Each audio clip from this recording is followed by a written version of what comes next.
must say I have the pleasure to be here. I heard all the wonderful innovators in the digital health space. I'm really very passionate about it. We heard about image recognition, artificial intelligence around behavioral and psychometric evaluation. We heard about telehealth. We just heard a beautiful talk about digital health and innovative collaborations in the ecosystem. So it's a pleasure to be here. I lead a large team of software engineers at Medidata called Technical Services. And our remit here is to be able to bring custom market differentiating solutions that solve business problems for our customers. And 75% of the global clinical trials are passing through our ecosystem.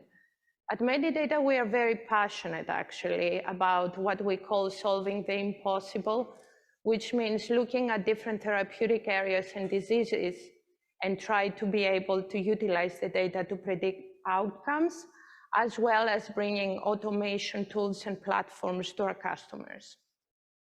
Today, I took a different approach. I decided not to talk from the technology perspective, but instead to talk a little bit from the data management perspective and all the challenges and the evolution in the role that is happening in the sponsor or the CRO side. I happen to work for many years on the sponsor side, technology side, going back to technology now. And I think I would like to explore with you all the different challenges in the evolution. So if we talk a little bit about the role of clinical data management currently and how it evolved, let's think a little bit how it used to be. It used to be manual entry, collection of documentation for submission to the FDA. Then we moved into electronic data capture, where there were integration considerations. Then data managers started understanding more programming, statistical analysis, and they started automating. Then they started dealing with different data coming from different modalities. So electronic consent, patient-reported outcomes. So they started being more concerned about interoperability.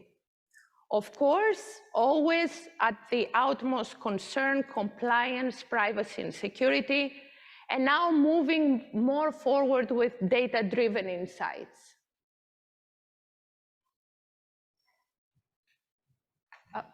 It's not moving? Or no? I went back, but it doesn't. Can someone help me? Yeah? I don't know how I'm pressing. Okay.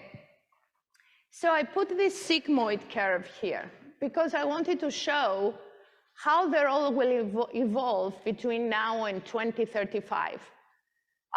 We can see right now that there are technical skills that they are required to have as data managers on the sponsor or CRO area. And they're dealing with a lot of integration issues. Why? Because we have complex data volumes that they have to deal with. So in the clinical protocols, we will see electronic consent, patient-reported outcomes for being able to collect subjective data for the patients. And we see a lot of medical device data that are coming in. These are large volumes of data. So now they start having concern and understanding around how to integrate all these different data sources. There is variety of data sources. So there are a lot of concerns around integrating and harmonizing, transforming and reducing and merging. So they have to understand a little bit about data architecture, databases, ETL tools, and big data. And then we talk about data analytics and reporting. It's not anymore about looking at anomalies, discrepancy management, and looking at trends. It's more about putting together user stories to be able to create data-driven insights. What does it mean? We will see later from the clinical protocol, there is a lot of data collection, endpoints, and relationship to digital biomarkers that are coming from these devices that requires to understand statistical models and data cleaning and transformation. Must be, yeah. So if we look at the study protocol, we will see that when a data manager is looking at the clinical protocol, they will start talking about medical devices. They will need to discuss within the protocol what is the relationship of the data points that they collect, what are the sampling methods, and what is the relationship to the endpoint. So for example, if we look at physical activity, and it is part of the clinical protocol, then if it is a cardiovascular study, you will need to look at how this can help to be able to see progression of disease. When we look at the treatment arm, they need to be responsible about study conduct, look if the protocol is followed, if there are any protocol deviations, automate data cleaning, be able to look at safety reporting and serious adverse events, make sure that the data collected from the device, they have quality, they are reliable and compliant. Make sure that the data get anonymized and there are no breaches. When we look at the time point for primary endpoint, if you're in a cancer trial and you look for overall survivor, that can take 5 years.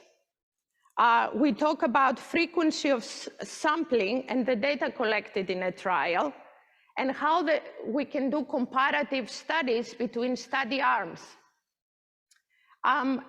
A lot of discussion around statistical models and artificial intelligence. And in my mind, in the sponsor side, I saw a lot of studies having medical devices, and a lot of statistical analysis was done. But when we talk about variety of data, where we are bringing not only pro-ECOA, but we bring clinical data, we bring labs, we bring electronic health records, all of the data needs to be standardized and harmonized, cleaned, and then we need to be able to make predictive analytics. And that statistical analysis sometimes for clustering is not good enough. In the area of heart failure, I've been in studies where we use machine learning algorithms, where we are trying to cluster the patients based on New York Heart Association class, based on ePro-ECOA data that are coming, and data that are coming from devices. The data that are coming for devices, we are trying to create proxies.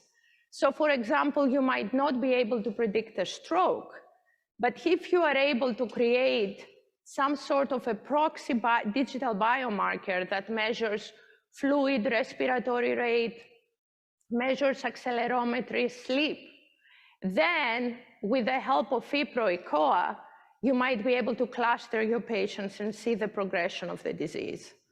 So now you can see all the different challenges that data managers are having according to the clinical protocol. And the other is, how comfortable are the patients utilizing these devices? Sometimes we complicate the trial from the technology point of view and from the sponsor side, and we give a variety of devices in a clinical trial to our patients. So we are asking our sites to deal with all these challenges. I worked on a clinical trial where we had 2 to 3 different devices for the patients. And then when you go to the cardiovascular side, there is a firewall in the hospital and the data are not transmitted in the cloud. And basically the sites, the caregivers there, and the care nurses and the primary investigator, they don't know what to do with all that data. We know also from the ePro-ECOA perspective, technology providers and sponsors provide iPads, or they have bring your own device, and we say we support Android, we support iOS. There are different versions. Sometimes the data are not transmitted. Sometimes the patients are going offline. The question is how we can clean the data and transmit them correctly, figure out the outliers and the anomalies through automated tools, and enable the data managers to do the data cleaning. So, as we are looking at the technical considerations for data managers, we always talk about, okay, if we are going to use devices in a clinical trial and collect the data, if it is an exploratory trial, it makes sense, because this is where the sponsors will gain insights. They will understand what is the real optimal dose for the treatment, how they can utilize the device in the clinical protocol, how do the patients feel about the device and the technology embedded to the protocol. But then if we talk about pivotal studies, then these are mostly phase 2 trials, and they better show correlation between the digital biomarker and the endpoint, the association of digital biomarker with the endpoint, which means association of groups, which means that a little difference in the data in the digital biomarker, how much difference does it make in the endpoint? We talk about collection of different data sources. We spoke about automation. In my mind, technology providers, when we are talking about how to deal with all these different data sources and how to enable data managers for data cleaning, we need to be able to provide integrated reporting solutions. Data management needs to be able to do database log within 4 weeks. The question will be, can I bring a clinical patient tracker in the market where automatically they can see the quality of the data, the reliability of the data, and how if the data are clean? And how can we do that? We look at all the forms submitted. If the subjects are enrolled, they completed, there is source data verification, there are no more issues. In the subject identification form, medical experts reviewed, data managers reviewed. But now we are not only talking about clinical data, we are talking about electronic health records, real world data, patient-reported outcomes, which mean now it's not only a clean patient tracker around the clinical data, but it is a clean patient tracker around all the different data sources. And one of the considerations is scalability. We have to have modern clinical data management platforms with data lakes where we can bring the data either from the stream or file transfers and be able to ingest data from third-party EDC systems and bring them into our own platforms and products.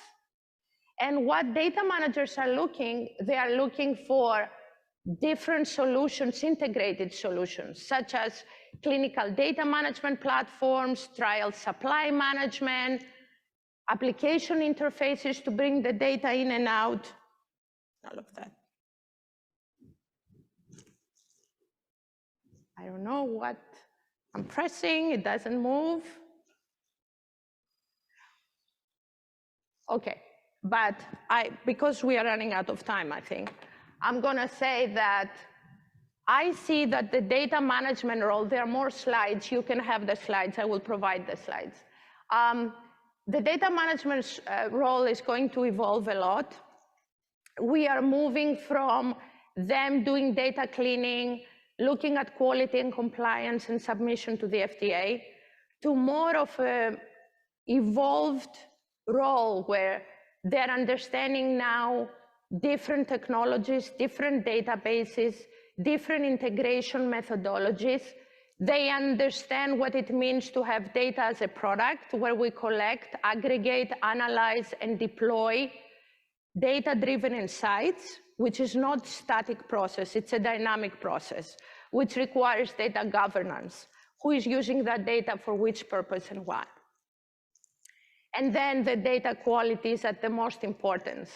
This will require, as I mentioned, integration, data pipeline understanding, data workflows understanding, domain knowledge, because if you bring genomic data to an infrastructure that you don't understand scalability, and if there is in-memory processing, then the data can be lost. They cannot be there and they cannot be processed. So anyway, I wanted to bring to you the evolution of data management. So data managers will understand more programming, data cleaning, transformation, and they will be more familiar with artificial intelligence and machine learning algorithm, because there is enhanced study design required that we can use these algorithms with. There is clinical protocol automation that we can use it, and there is transformation to CDISC in order to be able to standardize and later transform to STTM or CDISC and submit to the FDA.